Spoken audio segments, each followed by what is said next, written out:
So রাজনৈতিক দলগুলো নতুন আন্দোলন শুরু করছে, চিরং পোর্ট নাকি ডেনমার্কের ওই কোম্পানিটা দেওয়া যাবে না। তো কাহিনী তো ওই জায়গায় না, সিকিউরিটি এটি বালসাল কাহিনী।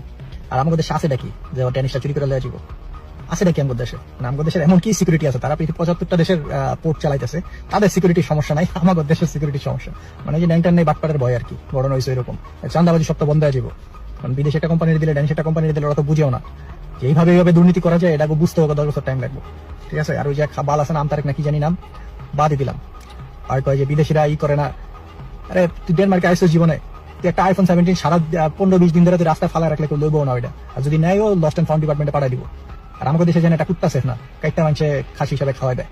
ওই আছে ডেনমার্কের লাগে বাংলাদেশের তুলনা করতে, তো ওই যেই হয়েছে হয়তো ভাগ পায় মনে হয়, যে আমতারেক যেটা আছে হয়তো মানে ভাগ পাই জায়গা থেকে চাঁদাবাজির থেকে।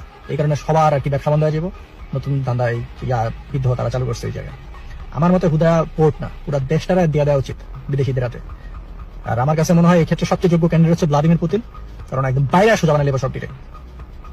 প্লাস হচ্ছে বিদেশি শক্তিগুলো যেরকম আছে, মোদি শব্দ করতে পারবো না পুতিনের এগেন্স্টে, ট্রাম্পও কিছু করতে পারবো না, আর শি কিন্তু দোস্ত লাগে, কিচ্ছু করবো না। দেখা যাবো বাংলাদেশ আরো মানে একটা প্রোডাকশন হাব হয়ে গেছে।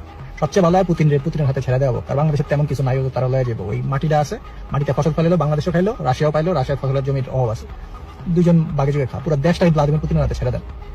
আল্লাহর পুতেরা এক পোর্টে নিজেকে পকেটের লেগা বাংলাদেশের পুরো দেশটার মায়ের হাতে হারিকেন ধরা দিতেছে।